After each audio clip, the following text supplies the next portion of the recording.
Doctor भगवान होइनन्। डक्टरले भोलिको दिन देखाएको छैनन्। भोलिको दिन डक्टरले मात्र हैन कसैले देख्दैन। कहिले पनि मर्छु भन्ने ख्याल आएन। मेरो अगाडि घडी थियो एउटा टिक टिक गर्ने घडी, त्यसको प्रत्येक सेकेन्ड मलाई थाहा हुन्थ्यो दाइ। त्यही दिन मात्र मलाई मर्छु भन्ने ख्याल आएको थियो कि दाइ। त्यही दिन मैले रोएर बुवालाई घर जाम त्यही दिन भनेको थिएँ मैले। परिवारले गर्दा नै तपाईँ आज यहाँ हुनुहुन्छ होइन? कसरी सम्झिनुहुन्छ बुवा, परिवार, रिलेटिभ्स अथवा परिवारलाई, फ्यामिली? एकदम कुनै शब्दै छैन भनिन्छ नि, फ्यामिली इज एभ्रिथिङ, त्यसै भनिँदो रहन्छ। परिवारले नै आज सौगात, म अहिलेको जुनीलाई उपहारको जिन्दगी भन्छु क्या दाइ। म भोलि इक्जाम छ, आज प्यारालाइज भएको मान्छे। सबभन्दा खुसी दाइ, प्यारालाइज पछि मैले आफ्नै यो राइट ह्यान्ड विक छ, दाहिने हात विक छ, कमजोर छ। यो दाहिने हातले मैले 11वटा विषय आफै गरेर पास गरेँ। नि nothing happen by an accident, God make already plan. मैले अहिले एम्बुलेन्स बाहिर उही एम्बुलेन्स गर्छ नि, साइडमा हुन्छ नि, सरी, त्यो गऱ्यो भने पनि मेरो यो दाहिने हात आफै जान्छ दाइ। जीवन छ भने सबै छ, छैन भने सकियो। स्वागत छ यहाँलाई जिएम पोडकास्टमा। धन्यवाद दाइ। हजुरको परिचयबाट सुरु गरौँ। मेरो नाम सौगात गौतम, मेरो घर चाहिँ रुकुम बसिम। हजुर, मुसिकोट नगरपालिका छ। अहिले यहाँसम्म आइपुगेको छु। अनि हजुरले मलाई फोन मेसेज गरेर मेरो पनि कथा छ, म ढलेर उठेको मान्छे हो भनेर भन्नुभएको थियो होइन? अब तपाईँको कस्तो खालको कथा छ, कसरी ढलेर उठ्नुभयो, त्यो विषयमा आज हामी एकदमै कर्मबद्ध तरिकाले तपाईँको मुखबाट सुन्नेछौँ। कताबाट सुरु गरौँ? धन्यवाद है। यो तपाईँको पोडकास्ट सुन्दै गर्दा मसँग भएको कथाले कतिलाई इन्सपायर गर्छ होला भन्ने लागेर मैले तपाईँलाई मेसेज गरेको थिएँ। हजुर। अब त्यो बिरामीबाटै सुरु गर्छु। मैले चाहिँ म 77 सालमा बिरामी भएको थिएँ। म डेन्टल पढ्न चितवन गइसकेपछि अन्तिम इयरमा भोलि अन्तिम इयरको इक्जाम छ, आज बिरामी भएको थिएँ म। अनि 1 महिना त हस्पिटलाइज नै भएँ, टोटल्ली बेड-रिडर भएर, बेडमा सुत्दै भएर। त्यसपछि फिजियोको मार्फत थोरै इम्प्रुभमेन्ट हुँदै अहिले यहाँसम्म तपाईँसँग भलाकुसारी गर्दैछु। के बिरामी हुनुभएको थियो तपाईँ? मलाई प्यारालाइज भएको थियो। ब्रेन हाम्रो यो राइट पार्टमा प्यारालाइज छ। डक्टरले भन्नेअनुसार लेफ्ट पार्टको दिमागमा ब्रेन ब्लक भएर, त्यो नसाहरू ब्लक भएर यस्तो भएको भन्नुभएको थियो। अहिले पनि तपाईँ एकदमै नर्मल त भइसक्नु भएको छैन नि? बोल्ने बेला पनि अलिकति तपाईँले ठ्याक्कै भनिहाल्नु, मैले जोड लाएको थिएँ। अहिले पनि म बोल्दै गर्दा कुनै डिफिकल्टी वर्डहरू अलि नहुने, जिब्रो नबटारिने हुन्छ कुनैमा। हजुर। त्यसको लागि मैले अभ्यास पनि धेरै गरेँ। हिँडाइमा पनि अलिकति थोरै समस्या हुने हो, अन्य त सहज नै छ भनौँ। पहिलेभन्दा 95% वेल, बेड-रिडर भन्दा अहिले ठिक छ। अब त्यो कसरी बिरामी हुनुभएको थियो, कति पिरियडसम्म हुनुभयो, अनि कसरी तपाईँ रिकभर हुनुभयो, यो विषयमा सुनौँ।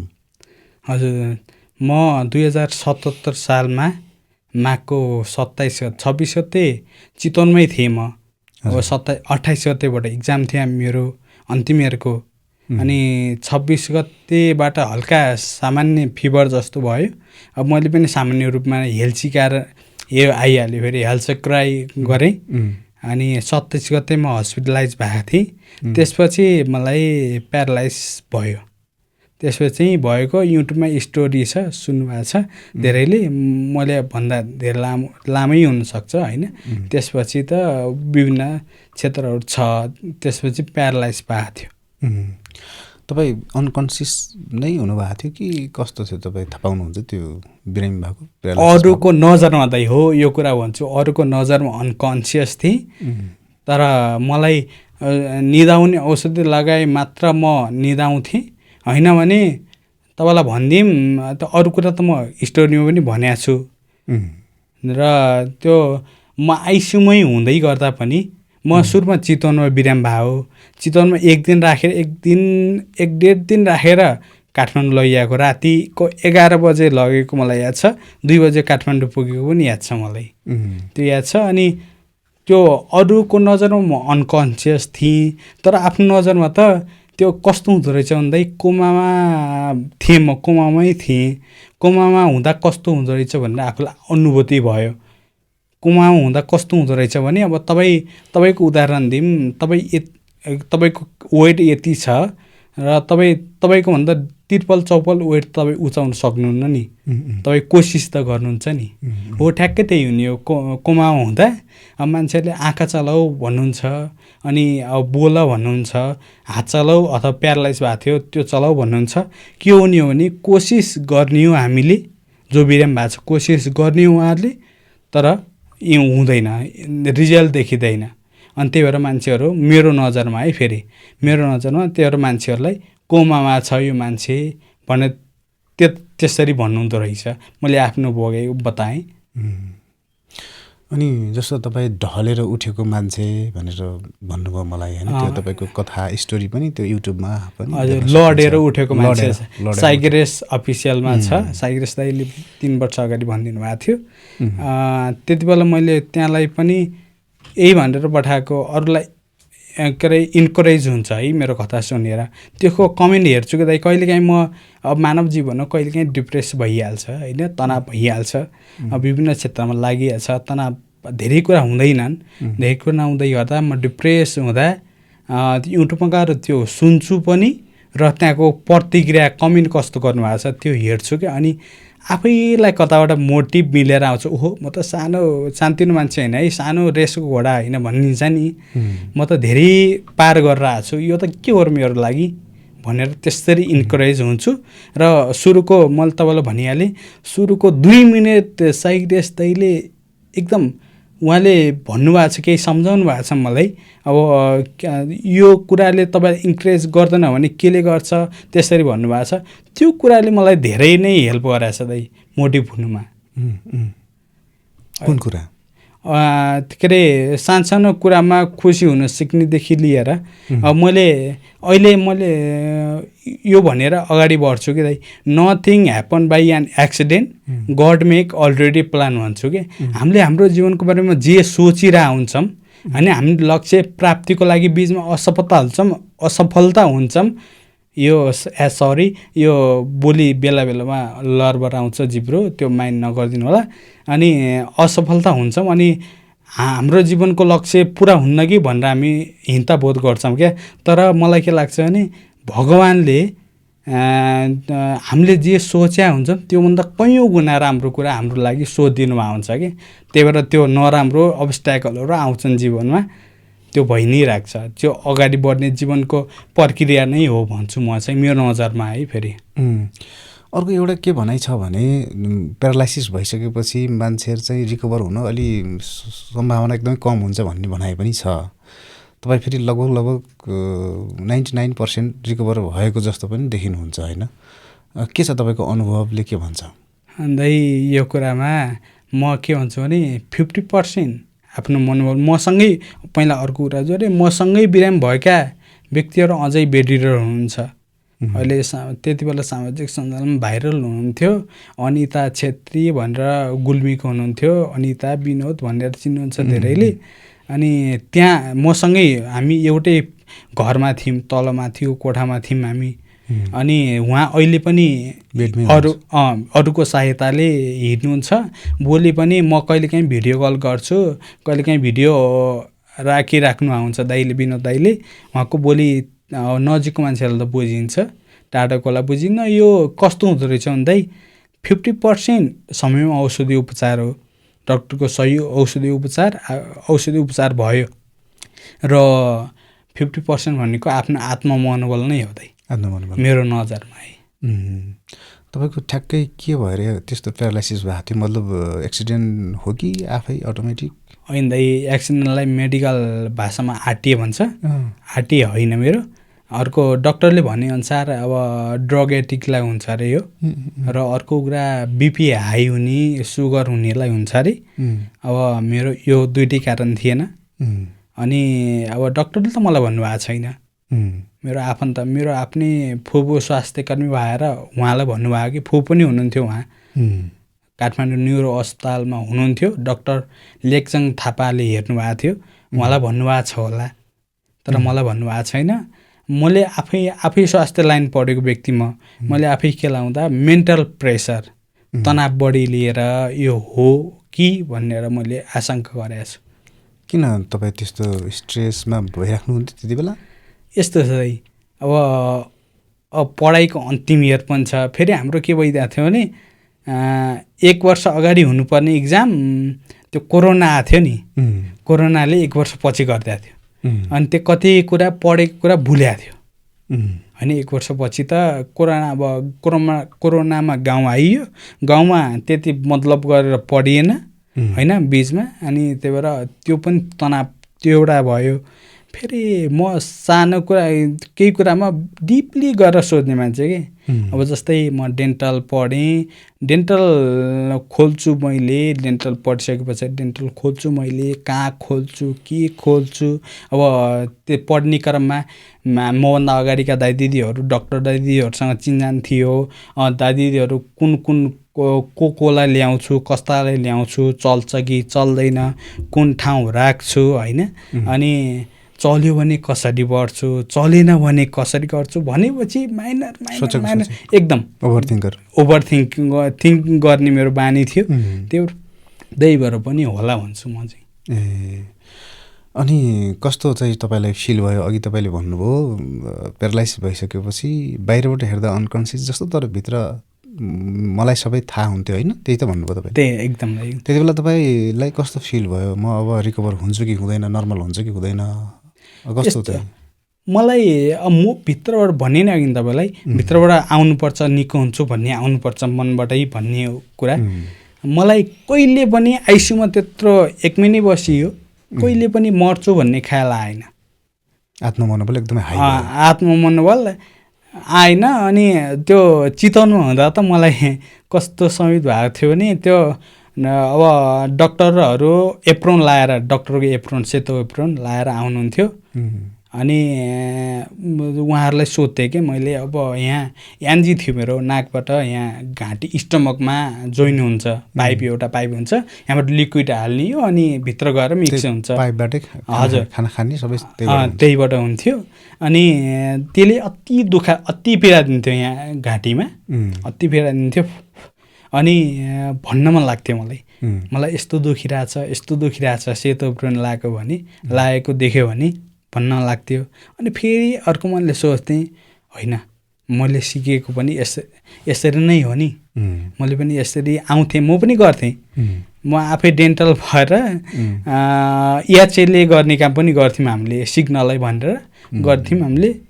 अनि मलाई त्यो लाग्थ्यो होइन यिनीहरूलाई पनि थाहा छैन होला, यिनीहरू पनि इन्टर्न होलान्, सिक्दै हुनु होला भन्ने लाग्थ्यो। अनि त्यही भएर लुकाउँथेँ अरू त। अनि त्यस पछाडि काठमाडौँ गएपछि यो नर्सहरूले मेरो साइडमा एकजना बुवा आउनुभएको थियो, मलाई थाहा थियो इमर्जेन्सीमा। थाहा त त्यति मात्र थिएन दाइ, मेरो अगाडि घडी थियो एउटा टिक टिक गर्ने घडी, त्यसको प्रत्येक सेकेन्ड मलाई थाहा हुन्थ्यो दाइ। त्यही हेर्दै बस्नु 4 बजे 6 बजे आफन्तलाई भिजिटिङ टाइम दिन्थ्यो। अनि ल अब 4 बज्यो, आफन्तलाई मुख देखाउने किन कस्तो लाग्ने। अनि आफन्त आए बेला सुतेको नाटक गर्थेँ मैले, निदाको जस्तो गर्थेँ मैले। अनि त्यो साइडको बुवालाई 1-2 दिन अगाडि ल्याइएको थियो, उहाँलाई च्यापेर भेन्टिलेटरमा लैयो, मैले देखाएको थिएँ। अब डक्टरहरूले कुरा गर्दै गर्दा मैले सुनेको थिएँ, मैले प्रतिक्रिया मात्र दिन सकेको थिएन होइन। अनि त्यस पछाडि उहाँहरूले एक आपसमा कुरा गर्नुभयो नर्सहरूले कि, अनि ओहो त्यहाँ बुवा त बित्नु भएछ, मलाई भन्नु आएन, उहाँहरूले एक आपसमा कुरा गर्नुभयो, तपाईँ सुन्नुभयो। तर मैले त सुने। अनि त्यही दिन मात्र मलाई मर्छु भन्ने ख्याल आएको थियो कि दाइ। अरू पनि मर्दा रहेछन्, म पनि मर्छु। त्यही दिन मैले रोएर बुवालाई घर जाम, काठमाडौँबाट म हिँड्न सकिहाल्छु, घर जाम भने त्यही दिन भनेको थिएँ मैले। त्यति बेला चाहिँ कस्तो यो ठाउँ मर्ने नै हो कि मर्नका लागि मात्र आउने हुन् कि ठाउँ भन्ने त्यो दिन चाहिँ भित्रैबाट भएको थियो, अनुभव भएको थियो।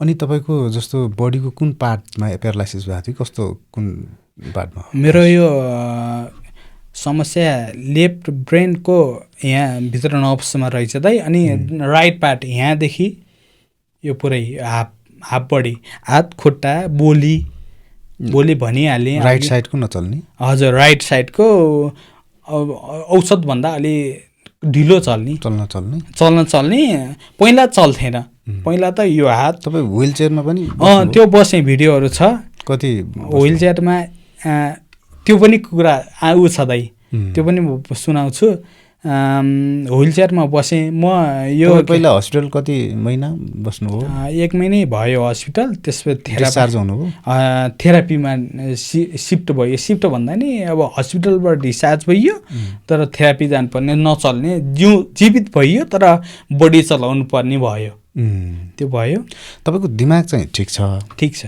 तर तपाईँले जो बोल्न खोज्दा पनि बोल्न नसक्ने हिँड्न खोज्दा हिँड्न नसक्ने त्यस्तो भयो अनि यो हिँड्ने कुरामा म जब अर्थोप्लास्ट रिह्याब सेन्टर भन्ने छ ग्वारखुमा काठमाडौँ ललितपुरमा छ एन्फा कम्प्लेक्सको साइडमा छ मलाई जहाँसम्म लाग्छ अनि त्यो सिसाको गेट थियो म व्हिल चेयरमा आइरहेको थिएँ अनि भित्र हेरेँ सबै हिँड्न कोसिस गरिरहेको जे पनि गरिराख्नु भएको थियो अभ्यास गरिराख्नु भएको थियो भइरहेको थियो अनि मलाई मनमा नै आयो ओहो मनमा नै कसैलाई भने होइन मैले अनि म व्हिल चेयरमै छु गेटमा छु म अनि आयो ओहो यो ठाउँ त निको हुने ठाउँ रहेछ म पनि 2 हप्तामा आफ्नै खुट्टामा हिँडेर देखाउँछु भने हिम्मत बढ्यो अनि अझ दाइ 2 हप्तामा भनेको म आफ्नै खुट्टामा जे पनि 1-2-4 पाइला 15 दिनमा हिँडेँ दाइ म अनि फेरि थप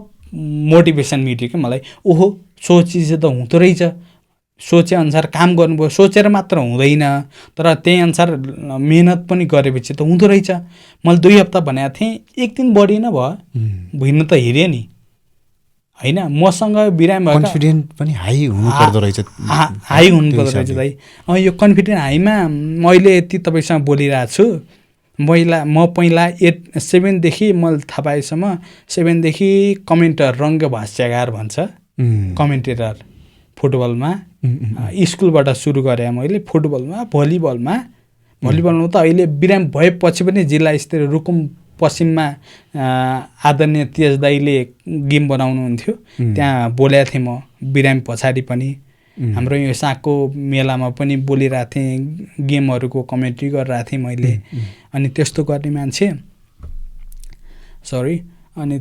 मान्छे के भइदियो भने के अरे तपाईँलाई अघि भने नि यो यहाँ घाँटी दुखिरहेछ मेरो भन्न मन लाग्छ भन्न सके होइन अनि मलाई कस्तो लाग्यो भने ओहो मैले के गरेँ मैले बोलेरै खान्छु म पहिला आफूलाई माइक जीवी भन्न पनि रुचाउँथेँ क्या दाइ पहिला सिकारो हाम्रो नरेश दाइ पत्रकार नरेश भट्टराई हुनुहुन्छ नि उहाँले माइक जीवी भन्नुहुन्थ्यो म पनि हो है म पनि बोल्न रुचाउँछु यति बोल्न रुचाउने दाइ स्कुल पढ्दा तपाईँलाई भनिदिउँ के अरे बिहान 7 बजेदेखि बोल्न आएको 6 बजेदेखि बोल्न आएको मान्छे 4 बज्दा अनि त्यति बेला याद आउँथ्यो ओहो मैले त खाना खाएको छैन नास्ता खाएको छैन भन्ने आउँथ्यो पछि होइन मैले त खानै खाएको छैन भन्नु पछि सम्झना आउँथ्यो क्या भनेपछि बोल्न पाएपछि मलाई पुग्यो कि बोल्नमा अति रुचि बोल्न पाएपछि मलाई पुग्यो अहिले पनि म त्यो गरेर आउँछु टिकटकमा 2-3 घन्टै बोल्दिनी होइन उहाँहरू केही नबोले पनि मेरो एउटा शब्द म भनिहालेँ साथीहरू कमेन्ट गर्नु होला तपाईँहरूको अमूर्त कमेन्टलाई मेरो मुखारबिन्दु उच्चारण गरेर मूर्त रूप दिने कोसिस गर्छु भन्छु क्या म चाहिँ अनि साथीहरूलाई हातमुखको भेट भयो कि नै भन्छु नयाँ नयाँ शब्दहरू ल्याउँछु मैले होइन अनि यो शब्द यो सामान्य व्यक्तिलाई सामान्य हो यो मैले जुन भने नि यो सामान्य हो तर मलाई चाहिँ हिजोको सौगात हेरेर आजको सौगात मेरो कुरै नयाँ हो भन्ने लाग्छ त्यही भएर अनि त्यो समस्यामा आएँ त्यो बताउन नसक्दा अनि आफूलाई भयो यस्तो गर्ने मान्छे यस्तो बोल्ने मान्छे बोलेर खान्छु भन्ने मान्छे अहिले के गरेँ आफ्नो समस्या जब समस्या बताउन सकिरहेको होइन मैले होइन आफ्नो अगाडिकोलाई समस्या बताउन सके होइन अनि अर्को कुरा जस्तै म आफै स्वास्थ्य कर्मी पढेको मान्छे अब के थियो भने अन्तिम इयरमा थियो अब के हुन्छ भने स्वास्थ्य कर्मीलाई अब म स्वास्थ्य कर्मी पढेँ, अब बिरामीलाई हेर्छु भन्ने समयमा आफै बिरामी भएर अरूले हेर्नुपर्दा त्यो बेला चाहिँ नरमाइलो लाग्थ्यो मलाई, मनैबाट त्यो कुरा लाग्थ्यो। अनि त्यसपछि सुरु गरेँ मैले। त्यसपछि म बोल्न थालेपछि दाइ नर्मल वार्डमा लिनुभएको थियो। नर्मल वार्डमा लिएको 2 दिनपछि समथिङ यस्तै 1-2 दिनपछि बोल्न थालेँ मैले। जीवनमा मैले त्यो कथामा पनि भनेको छु, जीवनमा नराम्रो शब्द कहिले बोल्न आएन मलाई। तर बोल्नलाई चाहिँ त्यो आजभोलि असारको महिना साउनको महिना हुन्छ नि दाइ, टिनमा प्यार प्यार प्यार प्यार प्यार गर्छ नि, त्यो हामीलाई मन पर्दैन नि। किरो होइन त्यो पानी प्यार प्यार ट्याङ ट्याङ ट्याङ ट्याङ गर्छ, तर हामीलाई मन पर्दैन नि, त्यो गरेको मन पर्दैन। हो त्यस्तै ठ्याक्कै बोले त्यो के हुन्छ फिजियोथेरापी त्यहाँ हस्पिटलमा पनि सुरुमा अलिअलि थोरै फिजियोथेरापी हुन्थ्यो, त्यस्तो भास्ट हुन्न थियो। अनि त्यति बेला अनि व्हिलचेयरमा पहिला सुरुमा बेडमा लान लाएँ मलाई। बेडमा 1-2 दिन त बेडमा लानुभयो मलाई फिजियोथेरापीसम्म। पछि मलाई म बेडमा म व्हिलचेयरमा बस्छु भनेर व्हिलचेयरमा बसेँ। पछि चाहिँ फेरि व्हिलचेयरबाट आएर अब सुताउन लाग्नुहुन्छ मलाई फेरि म यो स्वास्थ्य लाइन पढ्या है भनेर नर्सहरूले अलि केयर गर्नुहुन्थ्यो, अलि माया गर्नुहुन्थ्यो। माया भनौँ न, कोहीलाई दाइ, कोहीलाई बहिनी, कोहीलाई दिदी भन्थेँ मैले पनि। अब बोलाउने शब्द पनि आफूले कस्तो बोल्यो भन्ने पनि हुन्छ होइन, उहाँहरूले प्रतिक्रिया दिने, आफूले कस्तो व्यवहार गर्यो, कस्तो गरिरहेछ भन्ने पनि हुन्छ। 6 जना स्ट्यान्ड बाई हुनुहुन्थ्यो मलाई। 2-2 घन्टामा बेड सोइलिङ हुन्छ है, मलाई ठाउँ पोजिसन चेन्ज गरिदिनु भन्थेँ मैले। अनि 2-2 घन्टामा उहाँहरू आइहाल्नुहुन्थ्यो, त्यो हुन्थ्यो। अनि मलाई बेडमा व्हिलचेयरबाट बेडमा राख्नलाई 6 जना रेडी हुनुहुन्थ्यो होइन। म 1 घन्टा यहाँ बस्छु भन्थेँ, बस्नु त सकेन, 10 मिनट बस्ने। त्यति बेला फेरि आइसियुको नर्मल वार्डमा आइसकेको थियो त्यति बेलासम्म।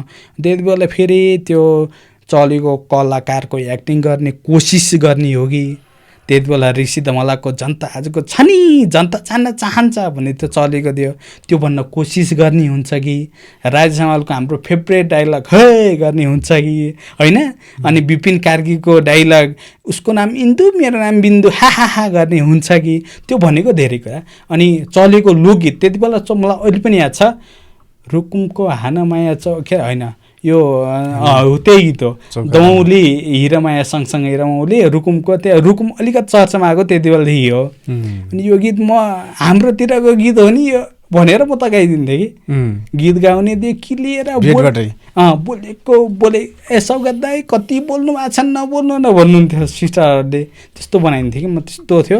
अब जस्तै त्यति बेला भने नि अघि तपाईँलाई नराम्रो शब्द आएन, तर जे देखाएको छ फ्याक्ट अगाडि जे देखाएको छ फिल्टर गरेर केही गरेर बोल्ने हुन्छ नि, नगर्ने भनिदिइहाल्ने। अब डक्टरहरूलाई त मैले डक्टर नभन तिमीले दाइ भन भन्नुहुन्थ्यो मायाले, किनकि म पनि स्वास्थ्य लाइन पढ्या भएर त्यो अधिकार थियो मलाई। अनि उहाँहरूको सधैँ आइडी कार्ड उल्टो हुने, आइडी कार्ड उल्टो भइहाल्ने। अनि मैले के हो दाइ आइडी कार्ड लुगाउन लाग्यो कि देखाउन लाग्यो, सुल्लु बनाउनुहोस् भन्थेँ कि मैले सधैँ। यसो गर्दा यीसँग सकिन्न हुनुहुन्छ। अहिले पनि म अहिले त फोन गर्न पाएको छैन, नत्र म सम्झिराख्छु।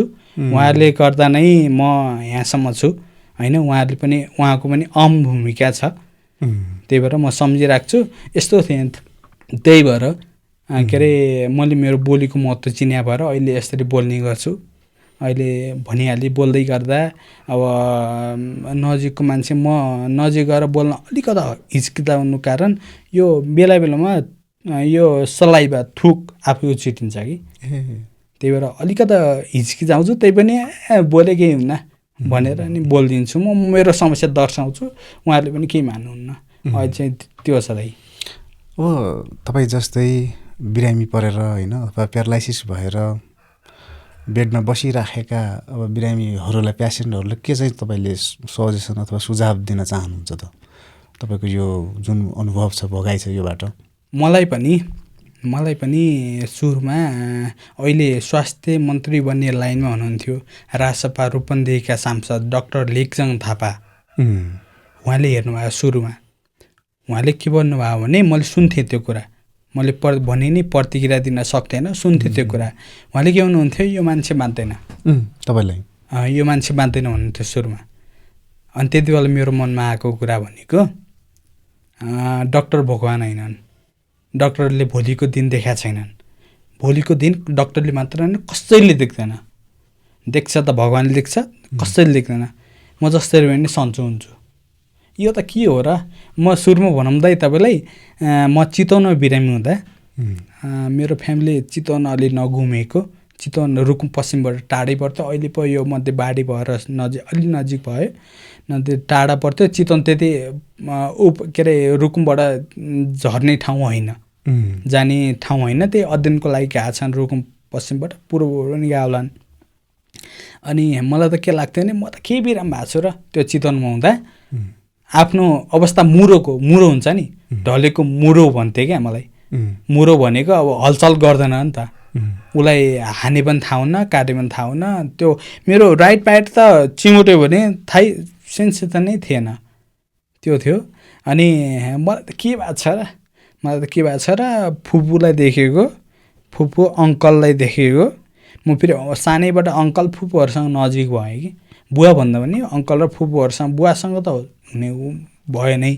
तर म सानो हुँदा बुवा व्यापार गर्न कैलाली कता जानुभएको थियो। त्यसपछि अङ्कल, बरु बुवा मम्मी नभए पनि हुने, अङ्कल फुपूहरू चाहियो। उहाँले पनि उत्तिकै माया गर्नुहुन्छ हामीलाई सानैबाट। अब हाम्रै घर ऊ गरे भएको र हाम्रो दिदीबहिनी पनि हुनुहुन्न, अनि त्यही भएर दिदीबहिनीको माया उहाँहरूले दिइराख्नु भएको छ। त्यो दिदीबहिनी नभएको अहिलेसम्म अनुभूति भएको छैन, त्यो छ। आफ्नो मेरो अगाडि कोही छैन, दाइ दिदीको भूमिका अङ्कलले पनि भूमिका निर्वाह गरिदिनुहुन्छ कि। दाइ दिदी नभएको अनुभूति भएको छैन। केही समस्या पऱ्यो भने अङ्कललाई भन्नुपर्छ, म फेरि समस्या भन्दैन नि, समस्या भन्दैन। भन्यो भने अङ्कलले ऊ गरिदिनुहुन्छ, अङ्कलले गरिदिनुहुन्छ।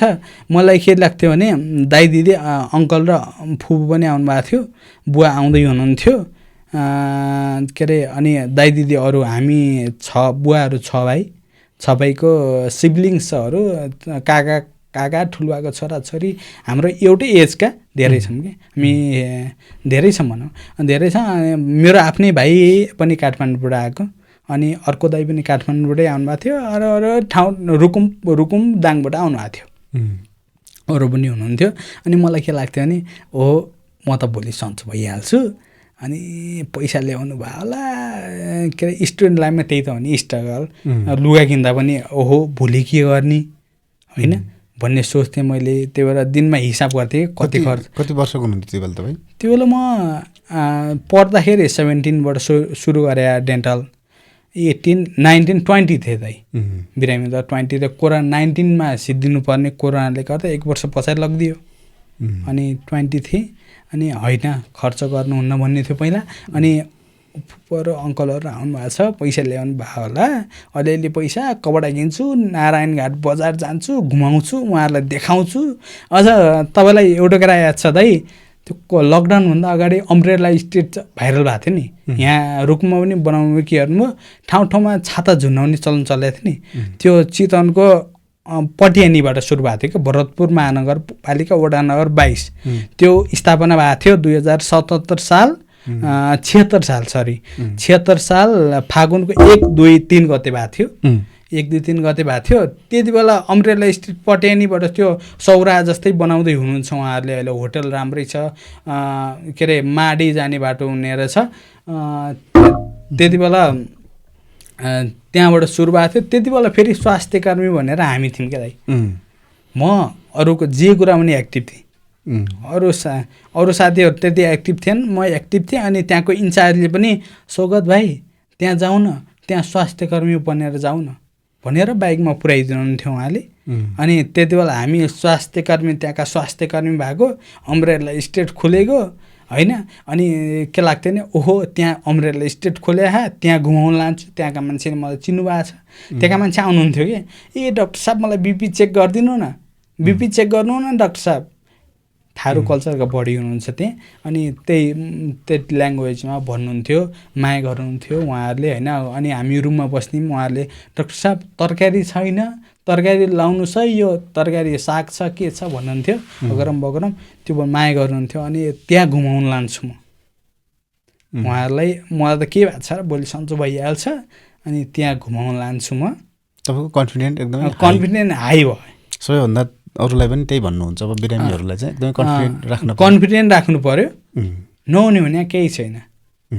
र डक्टरले के भन्नुभएको छ, डक्टर भगवान् हुनुहुन्न, तपाईँले आफै गऱ्यो भने आज निको हुन्छ। मैले अहिलेसम्म जति बिरामीलाई भेटाएको छु म त्यही नै भन्छु, त्यही नै भनिरहेको छु। म रुकुम पश्चिम धेरै बाहिर चाहिँ गएन। रुकुम पश्चिमका अधिकांश बिरामीहरूलाई म त्यही नै सल्लाह दिन्छु। कतिले सोध्नुहुन्छ यही नै दिन्छु। अनि हजुरको परिवारको फाइनेन्सियल अवस्था कस्तो थियो, कसरी उपचार गर्नुभयो, कति खर्च गर्नुभयो त्यो बेला? फाइनेन्सियल अवस्था अधिकांश नेपाली जस्तै मिडियम नै हो, मध्यम त्यो मध्यम नै थियो भनौँ। अब बुवा हुन त केही गर्नु न, पहिला गरेर छोडेको। अहिले अब हामी उपाध्याय ब्राह्मणमा पढ्छौँ, बुवा पढ्ने त्यहीँ अब यहीँ रुकुमपुरको सँग जोडिएको ठाउँ घोर्कानी छ, त्यहाँ पनि आउनुहुन्छ पूजा हेर्न। सागतिर अधिकांश हाम्रै हुनुहुन्छ, हाम्रै जजमानी हुनुहुन्छ। चौखाबाङ भन्ने नाम सुन्नुभयो होला, चुना भन्छन्, चुना चौखाबाङ, त्यहाँतिर हाम्रै हुनुहुन्छ, त्यहाँ गर्नुहुन्छ। त्यही भएर अलिअलि पैसा आउने न हो, मिडियम थियो। मिडियम कति जति खर्च भयो तपाईँको उपचारमा? तपाईँलाई फ्याक्ट भन्दा मैले गन्दा चाहिँ 25 भन्दा माथि नै थियो, अझै बाँकी थियो, तर मलाई भन्नुभएको छैन। ए बुवाले भन्नु भएन? बुवा अङ्कल फुपूहरूले मलाई भन्नै भएको छैन। यति मात्र यहाँ त्यो हस्पिटल लाँदा त्यो हस्पिटलले एउटा सिडी दिँदो रहेछ, कस्तो अवस्थामा लिएको हो, कसरी उपचार गरेको भनेर एउटा सिडी दिँदो रहेछ। त्यो सिडी समेत मलाई फुपूले ऊ मान्छ भनेर होला हेर्न दिनुभएको छैन। तपाईँको परिवारले गर्दा नि तपाईँ आज यहाँ हुनुहुन्छ होइन? कसरी सम्झिनुहुन्छ बुवा, परिवार, रिलेटिभ्स अथवा परिवारलाई, फ्यामिली? एकदम कुनै शब्दै छैन भनिन्छ नि, फ्यामिली इज एभ्रिथिङ, त्यसै भनिँदो रहेछ। परिवारले नै आज सौगात, म अहिलेको जुनीलाई उपहारको जिन्दगी भन्छु क्या दाइ। उपहारको जिन्दगी भनेको दुईवटा अर्थ लाग्छ त्यसले।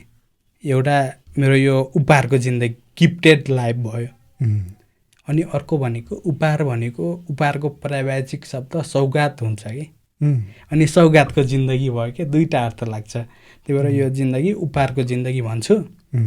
अनि मैले बिचमा यो अवस्थाको भिडियोहरू पनि टन्नै बनाएको छु मैले। अहिले रिसेन्टली पछिल्लो टाइममा नगरे पनि, व्यस्त भए पनि पहिला चाहिँ म भिडियो बनाएको छु।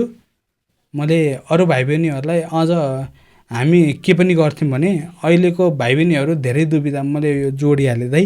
अहिलेको भाइ बहिनीहरू कतिले सोध्नु मलाई चिनेकोले, 10 पछि के गरौँ दाइ, 12 पछि के गरौँ दाइ भनेर सोध्नुहुन्छ। मैले उहाँलाई दिने एउटा प्रतिक्रिया छ कि तिमीहरूलाई जे मन लाग्छ त्यही गर, नराम्रो काम होइन, अवैधानिक होइन, इलिगल गर्नु भएन, तर लिगल जे मन लाग्छ त्यही गर। तिमीलाई भोलिन्टियर गर्न मन लाग्छ गर, तिमीलाई स्वयंसेवा गर्न मन लाग्छ गर, समाजसेवा गर्न मन लाग्छ गर, होइन? समाजमा डक्टर, पाइलट, इन्जिनियर मात्र बन्नुपर्छ भन्ने छैन, होइन? तिनीहरूलाई भन्छु कि मैले, तिमीहरूले गर, तर सामाजिक सञ्जालको प्रयोग गर भनेर किन भन्छु भने, यो कुरा धेरैलाई भनिरहेको छु मैले। यो सामाजिक सञ्जालको प्रयोग गर्नु मैले पनि गरेको छु। सबैलाई साथ त दिन्न, साथ पनि दिनुपर्छ, दिन त मिहिनेत पनि चाहिन्छ, र लगले फेभर पनि गर्नुपर्छ जे कुरामा पनि, होइन? त्यो लग पनि चाहिन्छ, दुइटै कुरा म्याटर गर्छ। फेरि मेरो लग खतरा छ भनेर लगले मात्र फेभर गर्दैन, तर मिहिनेत पनि चाहिन्छ, लगले पनि फेभर, सधैँ मिहिनेत भएर पनि अलिक गाह्रो हुन्छ, मैले बुझेको है। अनि त्यो चाहिन्छ के अरे। अनि भाइ बहिनीहरू उदाहरण दिन्छु कि सामाजिक सञ्जाल प्रयोग गऱ्यौ भने हेर, तिमीहरूले काम गरेको म अरू कहीँ जान, मैले आफ्नै देखेको, सँगै हिँडेको साथी त धेरैले चिन्नुहुन्छ अहिले, चितवनका अर्जुन भुषाल। सबैलाई नमस्कार, म अर्जुन भुषाल हुनुहुन्छ नि, सबैले चिन्नुहुन्छ। अहिले त मान्छे हरायो भने नाम अर्जुन प्रसाद हेल्पिङ ह्यान्डको नाम आउँछ। उहाँ पहिला चितवनमा रङ्गशाला बनाउँदा धुर्म सुन्दरले बनाउँदै गर्दा उहाँ हुनुहुन्थ्यो र चितवनमा प्रख्यात हुनुहुन्थ्यो। देशभरि यसरी हुनुहुन्थ्यो। अनि उहाँले गर्न थाल्नुभयो कि रवि लामिछानेलाई चितवनमा तपाईँलाई याद छ कि नै 76 सालको साउन 1 गते राति हो 12 बजे चितवन ल्याएको हो। भदौ 1 गतेदेखि अर्जुनजीले लाइभ गर्नुभयो। मान्छे यस्तो मास भएर के भयो रिजल्ट त हामीले देखेका छौँ। अनि 1 गतेदेखि नन स्टप 9 गतेसम्म उहाँले भिडियो बनाउनुहुन्थ्यो। कहिले कता हुनुहुन्थ्यो। मैले नारा लाउँथेँ, मेरो कमान्डिङ भोइस थियो होइन, म नारा लाउँथेँ। त्यसरी बढेको पछि लास्टमा समापन कार्यक्रममा नारायणीमा थियो, मेरो इक्जाम पनि चलिरहेको थियो त्यति बेला, म जान पाएन। भनेको अर्जुनजी त्यति बेला त्यस्तो भिडियो बनाएको मान्छे अहिले नचिन्ने मान्छे कहीँ छ? अस्ति मात्रै 1 महिना अगाडि मात्र अर्जुनजीले भिडियो हाल्नुभएको थियो, म चाइना गएर सम्मान ग्रहण गरेर आएँ भनेर भिडियो बनाउनु भएको थियो। त्यो सानो कुरा होइन नि, चाइनाबाट सम्मान, नेपालबाट त्यस्तै छ, चाइनाबाट। त्यो हिसाबले तपाईँले सामाजिक सञ्जाल प्रयोग गर्नुपर्छ, दुरुपयोग चाहिँ गर्नु भएन। दुरुपयोग गर्नु भएन, मिसयुज गर्नु भएन। सामाजिक सञ्जाल प्रयोग गर्नु पर्यो। अनि त्यही भन्छु भाइ बहिनीहरूलाई सल्लाह सुझाव त्यही नै दिन्छु। अनि सौगातको अब अहिलेसम्मको होइन सबैभन्दा दुःखको क्षण त त्यही होला। एकदम दुःख पहिला सुरुमा दुःखको क्षण भन्थेँ दाइ मैले। अहिले चाहिँ मैले जिन्दगीमा डेन्टल पढेको थिएँ होइन, के विषय पढेको थिएँ तर त्यो कुराले मलाई परायो। तपाईँसँग अहिले यसरी बोल्ने भएको छु, तपाईँले अघि उमेर पनि सोध्नुभयो, आयो होला नि त मनमा कसरी बोल्छ यो भन्ने भयो होला, थोरै भए पनि हो। त्यही कुराले सिकाएको दाइ मैले। धेरै कुरा पढेर मात्र पनि हुँदैन, पढ्नु पनि पर्छ जिन्दगीमा, भोग्नु पर्यो, आफूले भोग्नु पर्यो। मैले बेला बेलामा आफ्नो के अरे जोडिहालेँ, आफ्नो हिसाबमा भन्छु नि। तपाईँले याद गर्नुभएको छ कि नै, मेरो भोगाइमा यस्तो है भन्छु नि। म किन भन्छु भने मैले जीवन कसरी हो भनेर कोहीले सोद्धाखेरि, जीवन के भन्छौ तिमीले भन्दाखेरि, मलाई सोद्धाखेरि मैले भन्छु क्या, अब जीवनको डेफिनेसन व्यक्तिअनुसार फरक पर्छ। जस्तै तपाईँले ज्या जसरी मैले ज्या छैन, मैले ज्या जसरी तपाईँले जिउनु भएको छैन। जीवनको भोगाइ तपाईँको फरक हुन्छ, मेरो फरक हुन्छ होइन, किनकि त्यो लाइफ बाँच्ने तरिका नै फरक छ होइन, त्यो छ। अब तपाईँले आफ्नोमा तपाईँको दुःख गर्नुभएको छ, मैले आफ्नोमा आफ्नो दुःख छ होला। मैले चाहिँ कतिले मलाई सोध्नुहुन्छ क्या, जीवनको यो जोड्नुपर्छ भन्ने लाग्यो मलाई। अनि जीवन के हो भन्नुहुन्छ, मैले यही कुरा सुरुमा जोड्छु। अब तपाईँको फरक हुन्छ, मेरो फरक हुन्छ भन्ने भयो। मेरो हिसाबमा चाहिँ जीवन भनेको एउटा चलचित्र हो, फिल्म हो, त्यसका हामी पात्र हौँ। तपाईँलाई भने नि यति सुनाउँदै गर्दा हिजो म प्यारालाइज भएको नाटक गरेको थिएँ। नाटक किन भन्छु भने त्यो सधैँ गरिरहेको छैन नि मैले, अहिले त नर्मल भएर आएको छु नि। अब भोलि के पर्छ कसलाई थाहा हुन्न, कसलाई के पर्ने हो, everybody knows, no one knows, कसैलाई थाहा छैन। त्यही भएर जीवनको परिभाषा आफ्नो हुन्छ र मेरो भोगाइमा चाहिँ जीवन भनेको एउटा चलचित्र भन्छु कि म चाहिँ त्यसरी डिफाइन गर्छु। अनि खुसीको क्षण सम्झिनु पर्दा के सम्झिनुहुन्छ जीवनको सबभन्दा खुसी दाइ? रिसेन्टली म भनौँ 2टा कुरामा एक्जाम पास छ है। म भोलि एक्जाम छ, आज प्यारालाइज भएको मान्छे भने नि अघि तपाईँलाई। अनि त्यो प्यारालाइज पछि मैले आफ्नो यो राइट ह्यान्ड विक छ, दाहिने हात विक छ, कमजोर छ। यो दाहिने हातले मैले 11वटा विषय आफै गरेर पास गरेँ। तपाईँ बिरामी भएर पछाडि भइसकेपछि? हजुर, पछाडि आफै गरेँ। कति वर्ष? 1 वर्ष पछि? 3-4 वर्ष ग्याप भयो। ग्याप भयो। अहिले मेरो बाँकी छ, त्यो त्यही कारणले थोरै एउटा विषय बाँकी छ, त्यो अब छिट्टी पुरा गर्दैछु। त्यसपछि त डिएस हुन्छ के अरे, डेन्टल हाइजिनिस्ट, त्यो पनि हुन्छ। अनि अर्को भनेको अस्ति मात्रै हो, अस्ति भर्खर 12 को रिजल्ट भर्खर आयो। मैले 11-12 पास गरेँ यही हातले।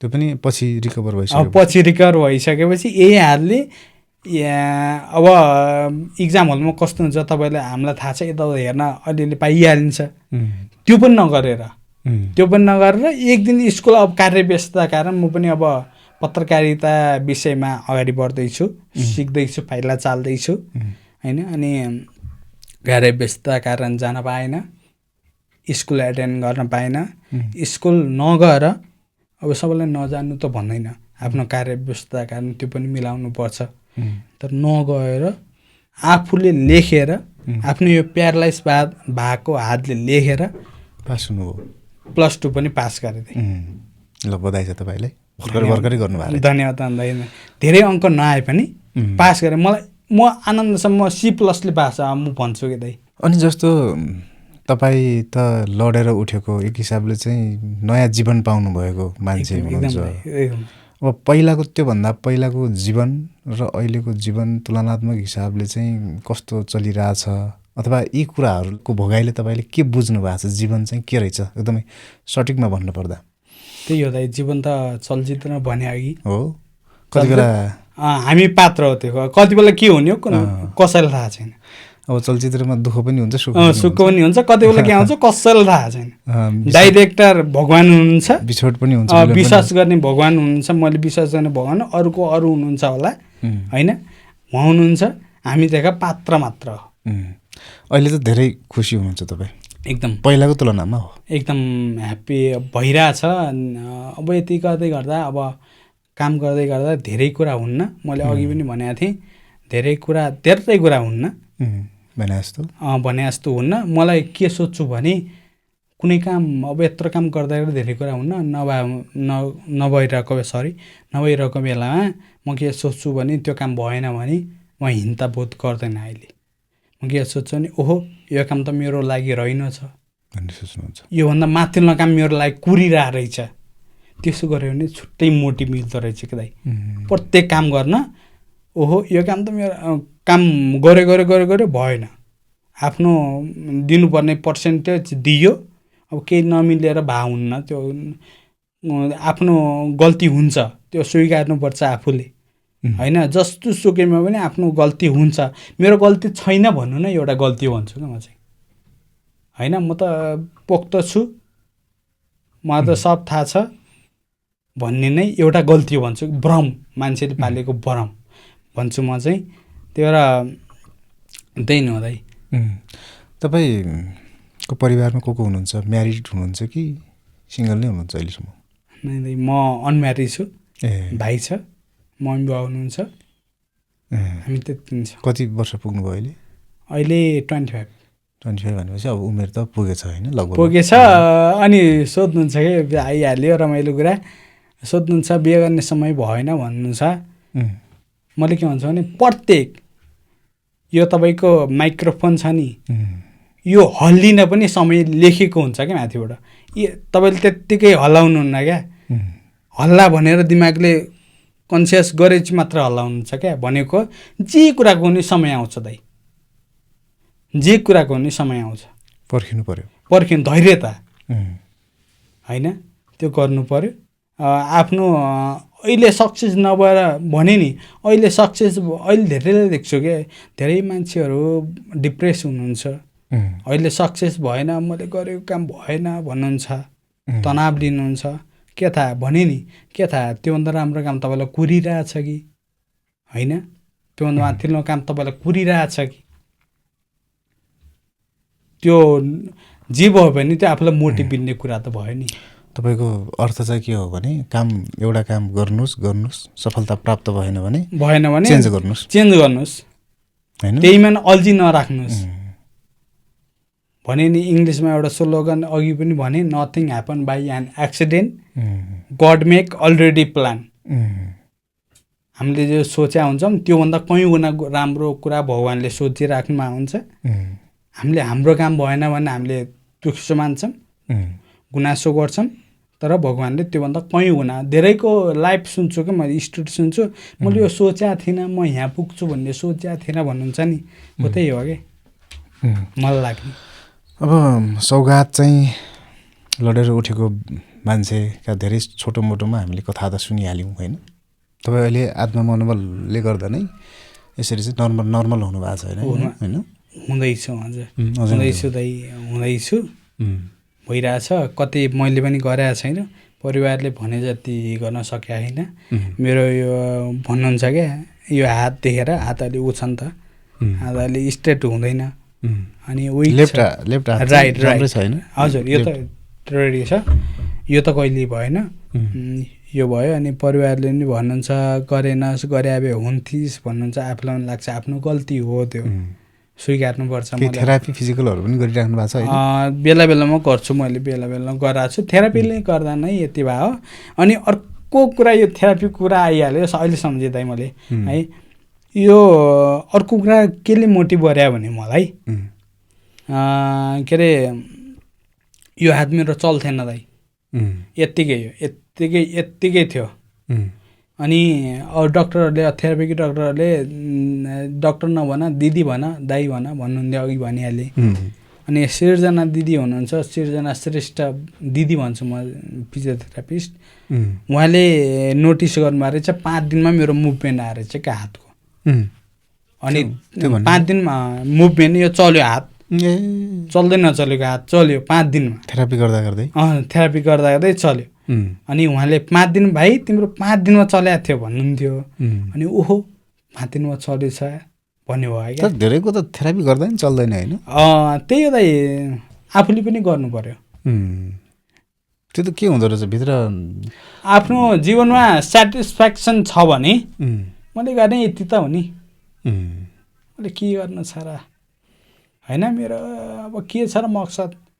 अरूले खुवाइदिया खाने हो अरूले पुस्दै भने टोइलेट गर्ने हो होइन भन्दाखेरि त त्यो सुन्दा नराम्रो सुन्नेला अरूकोमा डिपेन्ड हुने हो अरूले कमाइदिइहाल्छन् भन्ने सेटिस्फ्याक्सन भयो भने मलाई लाग्छ है फेरि मेरो भाषामा भन्दैछु मैले भएको आधारमा त्यो सबैमा हुन्छ भन्ने हुन्न सेटिस्फ्याक्सन नै हो भन्ने लाग्छ दाइ मलाई सबैभन्दा ठुलो कुरो तपाईँ जे गर्दा तपाईँलाई खुसी मिल्छ त्यही गर्नुहोस् होइन अब हामी अन्तिम चरणमा जस्तै छौँ 1 घन्टा पनि भइसकेको छ तपाईँले मेरो कुरा गर्दै गर्दा होइन अब छोटो मोटोमा हामीले तपाईँको कथा त सुनायौँ अरूलाई पनि हजुर होइन केही छुटेका छन् भने अन्तिममा त्यही नै दाइ अब बिरामी भएको छु भनेर हिंताबोध नगर्नुहोस् त्यो बिरामी जो पनि हुन्छ नियमित मेडिसिन लिनुहोस् नियमित आफ्नो अब हुन्छ नि इन्करेज गर्नुहोस् जस्तो सुकै रोग पनि निको हुन्छ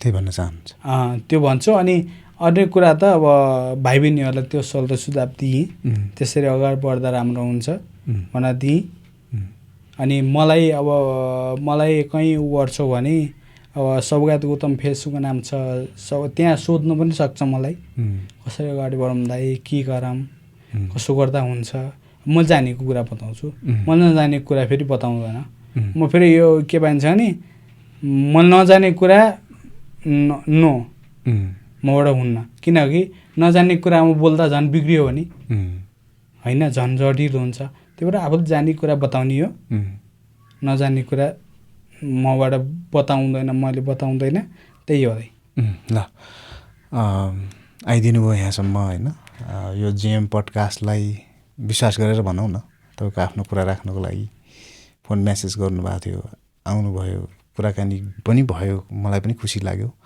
त्यसको लागि तपाईँलाई धेरै धेरै धन्यवाद दिन चाहन्छु धन्यवाद दाइ सुरुमै भनेको थिएँ मैले यो कथाले के हुन्छ भन्नुभएको थियो तपाईँले सुरुमै मोटिभ केही न केही यो तपाईँको स्टोरी हेरेर सुनेर होइन मोटिभ मिल्छ कोही व्यक्तिलाई कुनै न कुनै व्यक्तिलाई चाहिँ केही न केही मोटिभेसन चाहिँ मिल्छ मैले लास्टमा जोडिहालेँ दाइ मैले अहिले एम्बुलेन्स बाहिर उही एम्बुलेन्स गर्छ नि साइडमा हुन्छ नि सरी त्यो गऱ्यो भने पनि मेरो यो दाहिने हात आफै जान्छ दाइ म यो कुरा जोडिहालेँ म भन्नै पर्छ कारण म यो गइहाल्छ दाइ कारण के हो किनभने अहिले तपाईँलाई भनेको थिएँ नि राति 11 बजे 2 बजीसम्म काठमाडौँ पुगेको थिएँ चितवन रोड भनेको थिएँ नि एम्बुलेन्समा अब म कहिले नै काठमाडौँ गएको थिएन चितवन त पढिरहेको मान्छे तर काठमाडौँ गएको थिएन है काठमाडौँ गएको थिएन के थियो भने इक्जाम अब डेन्टलको लाइसेन्स निकाल्न जाम्ला नि भन्ने थियो तपाईँको यो एम्बुलेन्स देख्ने बित्तिकै हातमाथि जानुको एउटा रिजन चाहिँ त्यही त म एम्बुलेन्समा गएर बचेँ कसैले प्रार्थना गरिदिनु भएको थियो ल र म बचेँ मैले पनि गरिदिउँ न उहाँको जीवन बाँच्छ भने कसैको एउटाको जीवन बाँच्यो भने मैले पाउन त केही नपाए पनि अँ। एउटा सेटिस्फ्याक्सन मन खुसी त हुन्छ नि। भित्र एम्बुलेन्सभित्र भएको बिरामीको लागि तपाईँले चाहिँ हात उठाइदिनुहुन्छ अनि म यो सुनाइहालेँ त यहीँको घटना यहाँ रुकुम यहीँको हेमराज के भन्ने हेलिकप्टर लानु भएको थियो नि, मैले उ गराएको थिएँ कि निको होस् है भनेर मनबाट हुन्छ भने नि त्यो गराएको थिएँ कि अहिले उहाँ स्वास्थ्य आफ्नो कार्यक्षेत्रमा फर्किँदै गर्दा भिडियो देख्दै गर्दा मलाई क्या खुसी लागेको थियो क्या दाइ होइन। मैले त्यो मागेर नभए होला तर हुन त हुनुभयो नि उहाँ होइन, आफ्नो कार्यक्षेत्रमा फर्किनु भयो। त्यो इम्प्रुभ कति भएको छ के भएको छ त्यो छुट्टै बाटो भयो, तर इम्प्रुभ भएर फर्किनु भएको छ नि उहाँको। त्यही खुसी लाग्छ। त्यही भएर झन् म चाहिँ एम्बुलेन्समा बिरामी हुन्छ नि, बिरामी भएर नै साइरन बनाउँछ एम्बुलेन्सले, ठ्याक्क आफूलाई सम्झिनुहुन्छ सम्झिन्छु। अनि मैले दिमागले नभन्दै हात पहिले गइहाल्छ कि यसरी अटोमेटिक। यो हात विक छ, अलिक गाह्रो हुन्छ, त्यही पनि जान्छ 2-3 पटक यसो गर्ने आफ्नो सेटिस्फ्याक्सन। सबैभन्दा तपाईँको एउटा यो आजको स्टोरीले एउटा कुरा के पनि भन्छ भने सबैभन्दा ठुलो कुरो स्वास्थ्य रहेछ भन्ने पनि एकदम होइन र? स्वास्थ्य नै सबैभन्दा। जीवन छ भने सबै छ, छैन भने सकियो। त्यसैले एकदमै आफ्नो हेल्थलाई एकदमै केयर गरौँ। केयर हो। मैले यो कुरा फेरि भनिहालेँ, मैले अघिल्लो दिन सामान्य फिभर आएको थियो भने नि सुरुमा, त्यो हेल्थ चेक गर्नाले यस्तो भयो दाइ। आफ्नै कम फिभर सामान्य भोमिटिङ भन्छ, भोमिटिङ भयो। अब मैले सामान्य अब साथी फार्मेसी पढेको थियो, उसलाई औषधिको नाम थाहा थियो मलाई, यो ल्याइदिएँ भने मैले अब हस्पिटल जाम भन्दा पनि होइन जानु पर्दैन सामान्य हो यो भनेर हेल्थ चेक गर्नाले यस्तो भयो। त्यसैले अरूलाई चाहिँ त्यति बेला चेकअप गरेको भए त्यो गरेको भए धेरै हदमा राम्रो हुन्थ्यो नि। तपाईँलाई स्ट्रोक भन्छ के भन्छ त्यसलाई? स्ट्रोक त्यस्तै समथिङ त्यस्तै हुनबाट तपाईँ बस्नुहुन्थ्यो होइन? बस्थेँ होला। अब के हुन्थ्यो, भोलि हुन्थ्यो तर कम हुन्थ्यो कि भन्ने हो। त्यही भन्न चाहन्छ। ल हस्, धन्यवाद। फेरि पनि हामी भेट्दै गर्नेछौँ, कुरा गर्दै गर्नेछौँ है त। एकदम दाइले बोलाइदिनु भयो। अघि पनि भने कसैलाई मोटिभ मिल्छ भनेर मैले आफ्नो कथा राखेको छु। तपाईँहरूलाई कस्तो लाग्छ कथा सुनेर कृपया कमेन्ट लेख्नु होला। म तपाईँको कमेन्ट यहाँ ज्याम पोडकास्टमा हेर्नेछु, प्रतिक्रिया दिन नसके पनि हर्ड रियाक्ट गर्नेछु, तपाईँको कमेन्ट पढ्नेछु है। ल हस्, धन्यवाद। हस्।